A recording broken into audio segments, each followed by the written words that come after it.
بسم اللہ الرحمن الرحیم الحمد للہ رب العالمین والصلاة والسلام علی سید الانبیاء والمرسلین وعلی آلہ واصحابہ اجمعین اما بعد۔ میں آج بہت اہم موضوع پر بات کرنے کا ارادہ رکھتا ہوں، اور وہ یہ ہے کہ ہمارے پیارے آقا حضرت محمد صلی اللہ علیہ وسلم نے زیادہ نکاح کیوں فرمائے؟ آپ صلی اللہ علیہ وسلم نے اتنی زیادہ شادیاں کیوں فرمائی؟ ہم سب کو معلوم ہے کہ آپ صلی اللہ علیہ وسلم نے 12 نکاح فرمائے تھے، لیکن اس کے پیچھے وجہ کیا تھی؟ اس کے پیچھے مقصد کیا تھا؟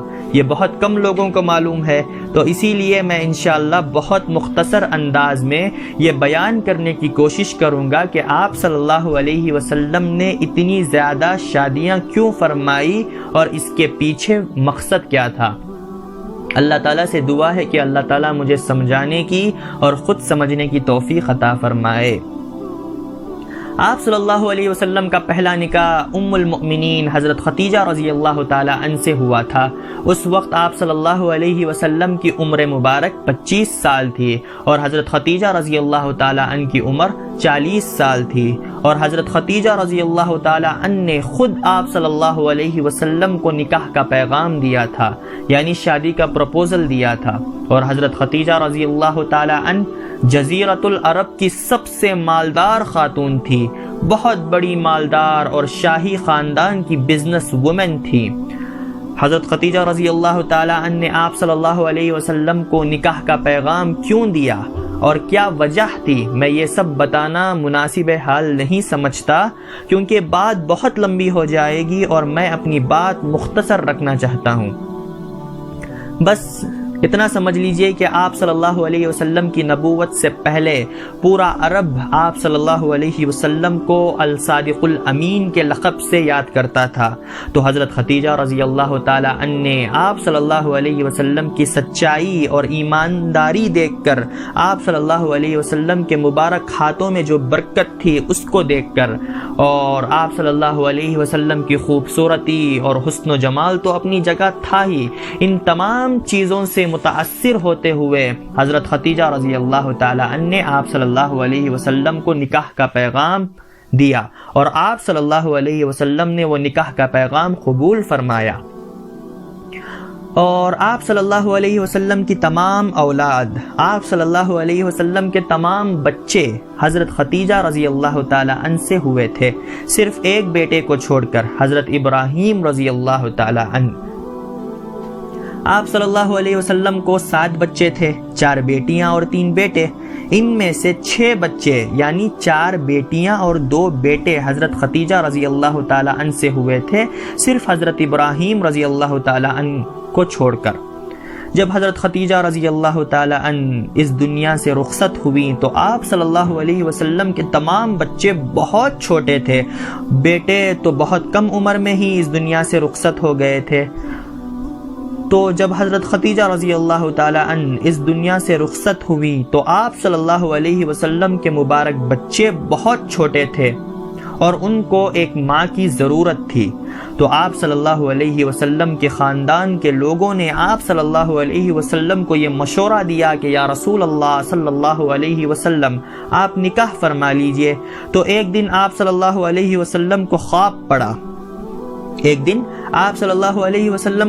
پڑا، اور اس خواب میں آپ صلی اللہ علیہ وسلم کے پاس کچھ چیز لائی گئی جس کے اوپر ریشمی کپڑا تھا، اور آپ صلی اللہ علیہ وسلم سے کہا گیا تھا کہ یا رسول اللہ صلی اللہ علیہ وسلم آپ اس کو کھولیں۔ جب آپ صلی اللہ علیہ وسلم نے اس ریشمی کپڑے کو اٹھایا تو دیکھا کہ حضرت عائشہ صدیقہ رضی اللہ تعالی عنہا کی تصویر اس میں تھی، حضرت عائشہ رضی اللہ تعالی عنہ کی پکچر اس میں تھی۔ جب آپ صلی اللہ علیہ وسلم نے حضرت عائشہ رضی اللہ تعالی عنہ کی تصویر دیکھی تو اس وقت آپ صلی اللہ علیہ وسلم کو یہ کہا گیا تھا کہ یا رسول اللہ صلی اللہ علیہ وسلم یہ آپ کی بیوی ہیں، بس اتنا ہی خواب تھا۔ اور یہاں ایک مسئلہ سمجھنا ضروری ہے کہ انبیاء اور نبیوں کا ہر خواب وحی ہوتا ہے، یعنی ایک نبی کا خواب اللہ کا حکم ہوتا ہے۔ تو اسی لیے آپ صلی اللہ علیہ وسلم نے اللہ تعالیٰ کا حکم بجا لاتے ہوئے حضرت عائشہ رضی اللہ تعالی عنہ سے نکاح فرمایا۔ اس وقت حضرت عائشہ رضی اللہ تعالی عنہ کی عمر تو صرف 9 سال تھی، تو اسی لیے وہ حضور صلی اللہ علیہ وسلم کے گھر نہیں آ سکتی تھی، اس لیے کہ وہ بالغ نہیں تھی۔ پھر آپ صلی اللہ علیہ وسلم کے خاندان کے لوگوں نے مشورہ دیا کہ یا رسول اللہ صلی اللہ علیہ وسلم آپ نکاح فرما لیجئے، کیونکہ آپ صلی اللہ علیہ وسلم کے مبارک بچے بہت چھوٹے تھے اور ان کی دیکھ بھال کے لیے ایک ماں کی ضرورت تھی۔ تو آپ صلی اللہ علیہ وسلم نے اپنا تیسرا نکاح حضرت سودا بنت زمعہ رضی اللہ تعالی عنہ سے فرمایا، اور حضرت سودا رضی اللہ تعالی عنہ اس سے پہلے 2 جگہ سے بیوہ تھی، یعنی حضرت سودا رضی اللہ تعالی عنہ 2 شوہروں کی بیوہ تھی۔ پہلا شوہر انتقال ہو گیا تو انہوں نے دوسری شادی کی، دوسرا شوہر بھی انتقال ہو گیا تو وہ 2 شوہروں کی بیوہ تھی، اور اتنی زیادہ عمر ان کی تھی۔ تو نکاح کے بعد حضرت سودا رضی اللہ تعالی عنہ نے آپ صلی اللہ علیہ وسلم کے گھر کو اور آپ صلی اللہ علیہ وسلم کے مبارک بچوں کی تربیت فرمائی اور ان کو سنبھالا۔ یہاں ایک بات غور کرنے کی ہے کہ آپ صلی اللہ علیہ وسلم کے نکاح ہوئے 3، لیکن گھر پر بیوی صرف 1،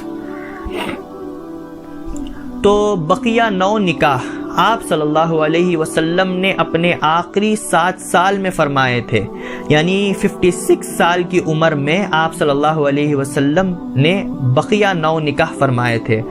آپ صلی اللہ علیہ وسلم کی عمر تو 56 سال کی تھی، اور اس عمر میں تو کسی کو بیوی کی ضرورت نہیں ہوا کرتی ہے، تو کیا وجہ تھی کہ آپ صلی اللہ علیہ وسلم نے اس عمر میں 9 نکاح فرمائے؟ توجہ چاہتا ہوں۔ اس کی وجہ یہ تھی کہ حضور صلی اللہ علیہ وسلم پر بھی عورتوں سے پردہ واجب تھا، تو آپ صلی اللہ علیہ وسلم امت کی عورتوں کو دین کا علم اس طرح نہیں سکھا سکتے تھے جس طرح اپنے صحابہ کو، یعنی مرد حضرات کو سکھاتے تھے۔ تو اسی لیے حضور صلی اللہ علیہ وسلم نے امت کی عورتوں کو دین کا علم سکھانے کے لیے اتنے زیادہ نکاح فرمائے۔ ہر بیوی کا گھر الگ ہوتا تھا۔ امت کی عورتیں آپ صلی اللہ علیہ وسلم کی گھر تشریف لاتی اور آپ صلی اللہ علیہ وسلم کی مبارک بیویوں سے علم سیکھتی۔ آپ صلی اللہ علیہ وسلم اپنی بیویوں کو دین سکھاتے اور وہ امت کی عورتوں کو دین سکھاتی، یعنی ازواج مطہرات امت کی عورتوں کو دین سکھاتی۔ جیسے جیسے اسلام پھیلنے لگا، لوگ اسلام میں داخل ہونے لگے، اس میں عورتیں بھی ہوتی تھیں۔ مرد حضرات تو آپ صلی اللہ علیہ وسلم سے دین سیکھتے تھے، لیکن عورتیں آپ صلی اللہ علیہ وسلم کی بیویوں سے دین اور اسلام سیکھتی۔ امت میں جیسے جیسے عورتوں کی تعداد زیادہ ہونے لگی، اس کو دیکھتے ہوئے آپ صلی اللہ علیہ وسلم نے اپنے آخری 7 سال میں 9 نکاح فرمائے۔ حضور صلی اللہ علیہ وسلم نے اپنے لیے اتنے زیادہ نکاح نہیں فرمائے، بلکہ اپنی امت کے لیے اور بالخصوص امت کی عورتوں کی اسلامی تربیت کے لیے اتنے زیادہ شادیاں فرمائی۔ اللہ تعالیٰ پوری امت کی جانب سے آپ صلی اللہ علیہ وسلم کو اور ازواج مطہرات کو جزائے خیر عطا فرمائے۔ آمین یا رب العالمین، وآخر الدعوانا ان الحمد للہ رب العالمین۔